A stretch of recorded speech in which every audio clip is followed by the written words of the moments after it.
Hello, good morning po sa ating lahat at lalo na aking mga kaintay dyan. So, andito na naman ako para ipamahagi ko sa inyo ano yung mga nakikita ko at na nangyayari. Nangyayari din pala. So, ito nga guys, ang topic natin ngayon for today is for OFW. Real talk po. Bakit ang OFW mas maraming naiipon ang resibo kaysa pera? Kasi ang OFW, once na nag-abroad po, wala nang ibang inisip kundi kapakanan ng pamilya sa Pilipinas. Hindi na naiisip ang OFW kung gaano siya naghihirap dito. Dugot pawis niya ang nilalaan niya every day, every hour na nagtatrabaho siya para sa kapakanan ng pamilya. Bakit may pamilya na hindi mo maintindihan ang pag-uugali?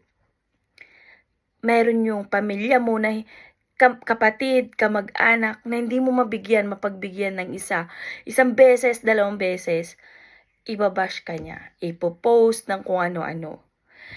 Ito naman ang karamihan sa mga marites. Hindi nila alam kung ano nangyayari. Hindi nila alam kung gaano naghihirap yung isang OFW.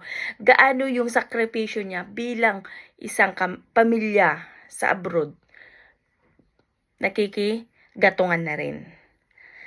Sa ating mga kababayan na OFW sa abroad, mag-ipon po tayo ng pera para sa ating pamilya.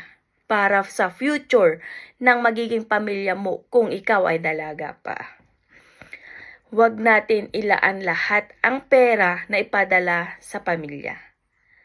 Yan ang number one. Number one na rules natin, nagpunta tayo ng abroad para sa pamilya nga, pero maglaan ka para sa sarili mo. Hindi lahat ipadala. Marami kasi ako nakikita na nagsasabi, wala na akong pera, wala na rin akong ganito, uutang tayo, walang maidudulot ang pag-uutang po. Mag-utang ka, pero yung alam mo, kasya sa budget mo. Huwag yung sobra-sobra, kasi mahirap. At the end, walang tutulong sa'yo. Ikaw pa rin. Ikaw at ikaw ang makakatulong sa sarili mo. Walang iba. So ito, hanggang dito na lang muna guys ang aking video. Sana may magustuhan ninyo at kung may mga comment pa may comment kayo na gustong ipamahagi, kung ano pa yung kulang na nasabi ko, i-comment nyo na lang po. Maraming salamat po and God bless. Don't forget to like and share po.